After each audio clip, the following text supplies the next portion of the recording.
ನಮಸ್ತೆ ಎಲ್ಲರಿಗೂ ಹೇಗಿದ್ದೀರಾ? ಎಲ್ಲರೂ ಚೆನ್ನಾಗಿದ್ದೀರಾ ಅಂತ ತಿಳ್ಕೊಂಡಿದ್ದೀನಿ. ಸೊ ಗೃಹಲಕ್ಷ್ಮಿ ಯೋಜನೆಯ ಬಗ್ಗೆ ಲಾಸ್ಟ್ ಕಳೆದ ವಿಡಿಯೋದಲ್ಲಿ ನಾನು ಹೇಳಿದ್ದೀನಿ ಏನೆಲ್ಲ ಅಪ್ಡೇಟ್ ಇದೆ ಅಂತ ಹೇಳ್ಬಿಟ್ಟು. ಬಟ್ ಇವತ್ತಿನ ಲೇಟೆಸ್ಟಾಗಿ ಬಂದಿರತಕ್ಕಂಥ ಅಪ್ಡೇಟ್ ಏನಿದೆ, ಸಚಿವೆ ಆಗಿರ್ತಕ್ಕಂಥ ಲಕ್ಷ್ಮೀ ಹೆಬ್ಬಾಳ್ಕರ್ ಮೇಡಮ್ ಅವರು ಗೃಹಲಕ್ಷ್ಮಿ ಯೋಜನೆಯ 19 ಮತ್ತು 20ನೇ ಕಂತಿನ ಹಣದ ಬಗ್ಗೆ ಏನು ಇನ್ಫಾರ್ಮೇಷನನ್ನು ಕೊಟ್ಟಿದ್ದಾರೆ ಅಂತ ಹೇಳ್ಬಿಟ್ಟು ನಾನು ಇವತ್ತಿನ ಈ ಒಂದು ವಿಡಿಯೋದಲ್ಲಿ ತಿಳಿಸ್ಕೊಡ್ತೀನಿ. ಸೊ ಅದಕ್ಕಿಂತ ಮುಂಚೆ ಯಾರೆಲ್ಲ ನನ್ನ ಚಾನಲ್ನ ಇನ್ನೂ ಸಬ್ಸ್ಕ್ರೈಬ್ ಮಾಡಿಲ್ಲ, ಪ್ಲೀಸ್ ಸಬ್ಸ್ಕ್ರೈಬ್ ಮಾಡಿ, ಅದೇ ರೀತಿ ಕಮೆಂಟ್ ಮತ್ತು ಲೈಕ್ ಮಾಡೋದನ್ನು ಮರಿಬೇಡಿ ಅಂತ ಹೇಳ್ತೀನಿ. ಸೊ ಇವಾಗ ಕಾಂಗ್ರೆಸ್ ಸರ್ಕಾರ ಬಂದು ಅಧಿಕಾರಕ್ಕೆ ಬಂದು 2 ವರ್ಷ ಪೂರ್ಣ ಮಾಡ್ತಾ ಇದೆ. ಸೊ ಇದು ಯಾವುದೇ ಗ್ಯಾರಂಟಿ ಯೋಜನೆಗಳಾಗಿರ್ಬೋದು, ಶಕ್ತಿ ಯೋಜನೆ ಆಗಿರ್ಬೋದು, ಅಥವಾ ಗೃಹಲಕ್ಷ್ಮಿದಾಗಿರ್ಬೋದು, ಅನ್ನಭಾಗ್ಯದಾಗಿರ್ಬೋದು, ಸೊ ಇದೆಲ್ಲದನ್ನು ಬಂದು ಜನರು ನಮಗೆ ಕೊಡ್ರಿ ಅಂತ ಕೇಳಿರ್ತಕ್ಕಂಥದ್ದೆಲ್ಲ ಸರ್ಕಾರನೇ ಎಲೆಕ್ಷನ್ ಟೈಮಲ್ಲಿ ಘೋಷಣೆ ಮಾಡಿರ್ತಕ್ಕಂಥ ಒಂದು ಸ್ಕೀಮ್ಗಳು ಇದಾಗಿದೆ. ಸೊ ಈ ಸ್ಕೀಮ್ಗಳಾಗಿದೆ ಅಂತ ಹೇಳಿದಾಗ ಸರ್ಕಾರ ಭರವಸೆ ಕೊಟ್ಟಿದೆ ಅಂತ ಹೇಳಿದರೆ ಭರವಸೆಯ ಪ್ರಕಾರ ನಡ್ಕೋಬೇಕು. ಅದು ಕಾಂಗ್ರೆಸ್ ಆದರೂ ಆಗಿರ್ಬೋದು, BJP ಸರ್ಕಾರನಾದರೂ ಆಗಿರ್ಬೋದು, ಅವರು ಕೊಟ್ಟಿರೋ ಭರವಸೆಯ ಮೇರೆಗೆ ಜನ ಅವ್ರನ್ನ ಕ್ವಶನನ್ನು ಮಾಡ್ತಾರೆ. ಬಟ್ ನೀವು ಅದನ್ನೇ ಹಿಡ್ಕೊಂಡು ನಮ್ಮನ್ನು ಕ್ವಶನ್ ಮಾಡ್ತೀರಾ ಅಂತ ಹೇಳೋದು ಇಲ್ಲಿ ತಪ್ಪಾಗುತ್ತೆ. ಏನಕ್ಕೆ ಅಂತ ಹೇಳಿದರೆ 19ನೇ ಕಂತಿನ ಹಣ ನಮಗೆ ಬಂದಿದೆ, ಆಲ್ರೆಡಿ ಫೈನಾನ್ಸ್ ಡಿಪಾರ್ಟ್ಮೆಂಟಿಂದ ನಮಗೆ ಬಂದಿದೆ, ಮಹಿಳಾ ಮತ್ತು ಮಕ್ಕಳ ಕಲ್ಯಾಣ ಇಲಾಖೆಗೆ ಹಣ ಬಂದಿದೆ, ಅದನ್ನು ನಾವು ರಿಲೀಸ್ ಮಾಡ್ತೀವಿ ಅನ್ನೋ ಒಂದು ಮಾತನ್ನು ಸೊ ಅವರೇ ಹೇಳಿದ್ದು. ಇದು ಯಾವುದೋ ಗೃಹಲಕ್ಷ್ಮಿ ಯೋಜನೆಯ ಹಣದ ಬಗ್ಗೆ ಯಾವುದೇ ಮಾಧ್ಯಮದವರಿಗಾಗಲಿ ಯಾವುದೇ ಯೂಟ್ಯೂಬರ್ಸಿಗಾಗಲಿ ಮಾಹಿತಿ ಇರೋದಿಲ್ಲ.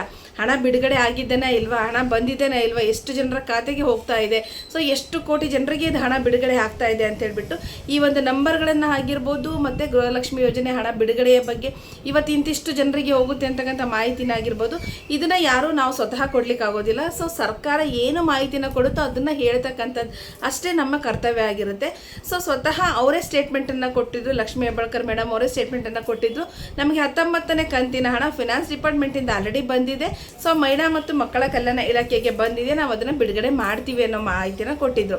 ಸೊ ಅದಾದಮೇಲೆ ನಮಗೆ ಸ್ವಲ್ಪ ಏನೋ ಸಮಸ್ಯೆಗಳಾಗಿರೋದ್ರಿಂದ ಸೊ 3 ಕಂತಿನ ಹಣವನ್ನು ಬಿಡುಗಡೆ ಮಾಡ್ತೀವಿ. ಆ 3 ಕಂತಿನ ಹಣ ಯಾವಾಗ ಅಂದರೆ ಮೇ 20ನೇ ತಾರೀಕಿನ ನಂತರ ನಾವು 3ನೇ ವಾರದಲ್ಲಿ ಬಿಡುಗಡೆ ಮಾಡ್ತೀವಿ ಅಂತ ಹೇಳಿದರೆ ಇನ್ನೇನು ನಾಳೆ ನಾಡಿದ್ರಲ್ಲಿ ಬಿಡುಗಡೆ ಆಗಬೇಕು.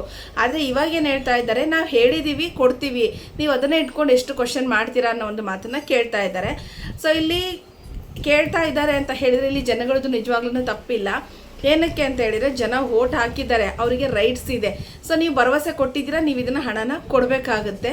ಮತ್ತು ಇದನ್ನೇ ನಮ್ಮ ಕೊಡಿ 3 ತಿಂಗಳ ಹಣ ಅಂದರೆ ಹತ್ತತ್ರ 6,000 ರೂಪಾಯಿ ಹಣ ಆಗುತ್ತೆ.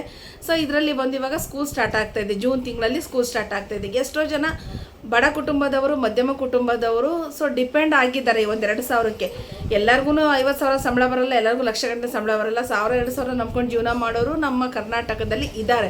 ಸೊ ಅಂಥ ಟೈಮಲ್ಲಿ 3 ಕಂತಿನ ಅನ್ನಭಾಗ್ಯ ಯೋಜನೆ ಹಣ ಅಂತೂ ನಿಂತೋಗಿದೆ, ಅದ್ರ ಬದಲಾಗಿ ಅಕ್ಕಿ ಕೊಡ್ತಾ ಇದ್ದಾರೆ.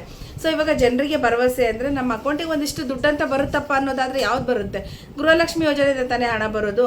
ಸೊ ಈ ಗೃಹಲಕ್ಷ್ಮಿ ಯೋಜನೆಯ ಬಗ್ಗೆ ನಮ್ಮ ಜನರು ಡಿಪೆಂಡ್ ಆಗಿದ್ದಾರೆ. ಇವಾಗ ಅವ್ರ ಮಕ್ಕಳನ್ನ ಸ್ಕೂಲಿಗೆ ಕಳಿಸ್ಬೇಕು, ಬುಕ್ಸ್ ತೊಗೊಳೋದಾಗಿರ್ಬೋದು, ಬ್ಯಾಗ್ ತೊಗೊಳೋದಾಗಿರ್ಬೋದು, ಏನಕ್ಕೋ ಒಂದು ಅದೇ 2,000 ಇದ್ದರೆ ಏನೋ ಒಂದು ಮಧ್ಯಮ ಕುಟುಂಬದವ್ರಿಗಾಗಿರ್ಬೋದು, ಬಡ ಕುಟುಂಬದವ್ರಿಗಾಗಿರ್ಬೋದು, ಅದು ತುಂಬ ದೊಡ್ಡ ಹಣ ಅಂತಲೇ ನಾವು ಹೇಳ್ತೀವಿ. ಇದ್ದಂಥವ್ರಿಗೆ ಅದು ಕಡಿಮೆ ಆಗ್ಬೋದು, ಬಟ್ ಮಧ್ಯಮ ಕುಟುಂಬದವ್ರನ್ನ ಅವ್ರು ತೊಗೊಂಡ್ರೆ 2,000 ಅನ್ನೋದು ತುಂಬ ದೊಡ್ಡ ಮೊತ್ತದ ಹಣ ಆಗುತ್ತೆ. ಅದರಲ್ಲಿ 2 ಕಂತಂದರೆ 4,000, 3 ಕಂತಂದರೆ 6,000 ರೂಪಾಯಿ ಹಣ ಆಗುತ್ತೆ. ಸೊ ಒಂದು ಮಗುವಿನ ಫೀಸ್ ಹೋಗೋಷ್ಟು ಹಣ ಆಗುತ್ತೆ. ಬಟ್ ಇದನ್ನು ಜನಸಾಮಾನ್ಯರು ಕೇಳ್ತಾ ಇದ್ದಾರೆ ಅಂತೇಳಿ ಇದು ಖಂಡಿತ ತಪ್ಪಲ್ಲ. ನೀವು ಹೇಗೆ ಭರವಸೆಯನ್ನು ಕೊಟ್ಟಿದ್ರು ಆ ಥರ ಪ್ರತಿ ತಿಂಗಳು ಹಣ ಬರ್ತಾ ಹೋದರೆ ಇಲ್ಲಿ ಯಾವುದೇ ರೀತಿಯ ಸಮಸ್ಯೆಗಳು ಬರೋದಿಲ್ಲ.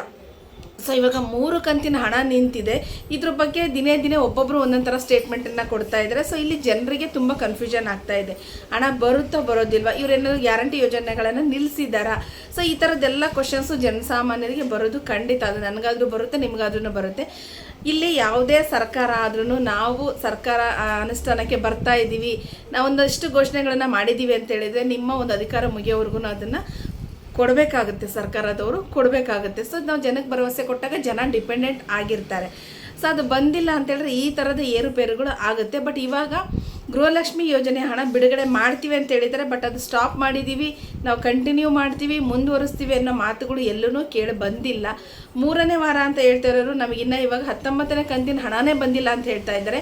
ಸೊ ಅವಂದರೆ 20 ದಿನದ ಹಿಂದೆ ನಮ್ಗೆ 19ನೇ ಕಂತಿನ ಹಣ ನಮಗೆ ಆಲ್ರೆಡಿ ಫೈನಾನ್ಸ್ ಡಿಪಾರ್ಟ್ಮೆಂಟಿಂದ ಬಂದಿದೆ ಅಂತ ಹೇಳಿರೋ ಮಾತು ನಿಜನಾ, ಅಥವಾ ನಮಗೆ ಫೈನಾನ್ಸ್ ಡಿಪಾರ್ಟ್ಮೆಂಟಿಂದ ನಮಗಿನ್ನ ಹಣ ಬಂದಿಲ್ಲ ಅಂತ ಹೇಳ್ತಿರೋದು ನಿಜ? ಇದನ್ನು ಖಂಡಿತವಾಗ್ಲೂ ಗೊತ್ತಿಲ್ಲ. ಇದಕ್ಕೆ ಉತ್ತರನ ಅವರೇ ಕೊಡಬೇಕಾಗುತ್ತೆ, ಸರ್ಕಾರನೇ ಕೊಡಬೇಕಾಗುತ್ತೆ. ಇನ್ನೊಂದು ವಿಚಾರ ಏನಪ್ಪ ಅಂತ ಹೇಳಿದರೆ, ತುಂಬ ಮಹಿಳೆಯರು ಕೇಳ್ತಾ ಇದ್ದಾರೆ, ನಮಗೆ ನೀವು ಹೇಳಿದ ಪ್ರಕಾರ ಹಣನ ಕೊಡ್ತಾ ಇಲ್ಲ, ಪ್ರತಿ ತಿಂಗಳ ಕಂತನ್ನು ಕರೆಕ್ಟಾಗಿ ಕೊಡ್ತಾ ಇಲ್ಲ, ಒಂದು ತಿಂಗಳು ಗ್ಯಾಪ್ ಆಗಿ ಕೊಡ್ತಾ ಇದ್ರಿ, ಬಟ್ ಹೇಗೋ ಮ್ಯಾನೇಜ್ ಆಗ್ತಾ ಇತ್ತು. ಇವಾಗ ಸತತವಾಗಿ 3 ತಿಂಗಳು ಹಣ ಅಂದರೆ ನಮಗೂ ಡೌಟ್ ಬರ್ತಾ ಇದೆ, ಗೃಹಲಕ್ಷ್ಮಿ ಹಣ ಬರುತ್ತಾ ಇಲ್ವಾ, ಸ್ಟಾಪ್ ಆಗಿದೆನಾ ಇಲ್ವಾ ಅಂತ. ಇದಕ್ಕೆ ಯಾವುದೇ ರೀತಿಯ ಪ್ರತಿಕ್ರಿಯೆಗಳು ಬಂದಿಲ್ಲ, ಅವ್ರ ಕಡೆಯಿಂದ ಯಾವುದೇ ರೀತಿಯ ಪ್ರತಿಕ್ರಿಯೆಗಳು ಬಂದಿಲ್ಲ. ಸ್ಟಾಪ್ ಮಾಡಿದ್ದಾರೆ ಅಂತಲೇ ಹೇಳಿಲ್ಲ. ತುಂಬ ಜನ ಹೇಳ್ತಾರೆ ಸ್ಟಾಪ್ ಮಾಡಿದ್ದಾರೆ, ನಿಲ್ಲಿಸಲ್ಲ, ಬರಲ್ಲ, ಹಾಗೆ ಹೀಗೆ ಅಂತ. ಖಂಡಿತ ಇಲ್ಲ, ಅದು ಯಾವುದನ್ನು ಕಿವಿ ಮೇಲೆ ಹಾಕೋಬೇಡ್ರಿ.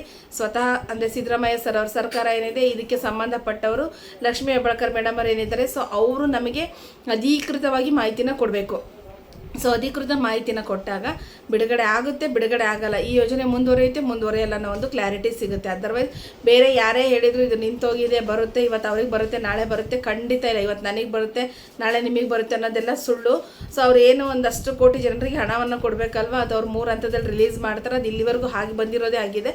ಸೊ ಅವ್ರು ಒಟ್ಟೆ ಟೈಮ್ ರಿಲೀಸ್ ಮಾಡ್ತಾರೆ, ಒಬ್ರಿಗೆ ಮಾತ್ರ ದುಡ್ಡು ಕೊಟ್ಟು ಇನ್ನೊಬ್ಬರಿಗೆ ಬಿಡ್ತಾರೆ, ನಮಗೆ ಬಂದಿದೆ ಅಂತ ಹೇಳೋದು ಅದೆಲ್ಲ ಖಂಡಿತ ಸುಳ್ಳಿದೆ. ಸೊ ಇದ್ರ ಬಗ್ಗೆ ಅವರು ಅಧಿಕೃತ ಮಾಹಿತಿ ಕೊಡೋವರೆಗೂ ಬೇರೆ ಯಾವುದೇ ಹಣ ಬರೋದಿಲ್ಲ. ಆ ಥರ ಈ ಥರ ಒಂದು ಕುತೂಹಲಗಳು ಬೇಡ ಅಂತ ನಾನು ಹೇಳ್ತೀನಿ. ಸೊ ಹೋಪ್ ಇವತ್ತಿನ ಈ ಒಂದು ವಿಡಿಯೋ ನಿಮಗೆಲ್ಲರಿಗೂ ಹೆಲ್ಪ್ ಆಗಿದೆ ಗೃಹಲಕ್ಷ್ಮಿ ಯೋಜನೆ ಬಗ್ಗೆ ಅಂತ ತಿಳ್ಕೊಂಡಿದ್ದೀನಿ. ಸೊ ಯಾರೆಲ್ಲ ಕೊನೆವರೆಗೂ ನನ್ನ ಚಾನಲ್ನ ನೋಡಿದ್ರು ಪ್ಲೀಸ್ ಸಬ್ಸ್ಕ್ರೈಬ್ ಮಾಡಿ, ಸಪೋರ್ಟ್ ಮಾಡಿ ಅಂತ ಹೇಳ್ತೀನಿ. Thank you.